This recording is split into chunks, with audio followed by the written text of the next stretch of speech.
Sir sir ఏదో missing కేసేట ఒక పెద్ద ఆయన వచ్చి బయటకు వచ్చున్నాడు. ఎఫ్ఐఆర్ ఫైల్ చేసి పంపించు. అది కూడా నాకు చెప్పాలా? సార్ నేను ఎంత చెప్పినా వినట్లేదు సార్. ఎస్ఐ గారితో మాట్లాడతానని ఒకటే గొడవ.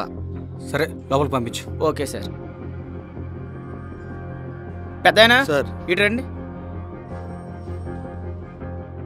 సార్ పిలుస్తున్నారు, వెళ్ళండి. నమస్తే సార్. కూర్చో పెద్దాయన. చెప్పు. సార్ నా పేరు చంద్రయ్య సార్. మాది విజయవాడ పక్కన చిన్న పల్లెటూరు సార్. మా అబ్బాయి 2 వారాల క్రితం ఇక్కడ ఉద్యోగం కోసం వచ్చాడు సార్.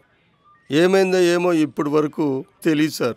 ఫోన్ చేస్తే ఫోన్ కూడా కలవట్లేదు సార్. దయచేసి మీరే వెతికి పెట్టండి సార్. అలా కాదు పెద్దాయన, మీది విజయవాడ కాబట్టి విజయవాడ దగ్గర పోలీస్ స్టేషన్లోనే కంప్లైంట్ ఇవ్వాలి. కాదు సార్, అక్కడికి వెళ్ళాను సార్. అక్కడికి వెళ్తే వాళ్ళు ఏమన్నారంటే హైదరాబాద్లో తప్పిపోయాడు కాబట్టి అక్కడే కంప్లైంట్ ఇవ్వమన్నారు సార్. అలా కుదరదు.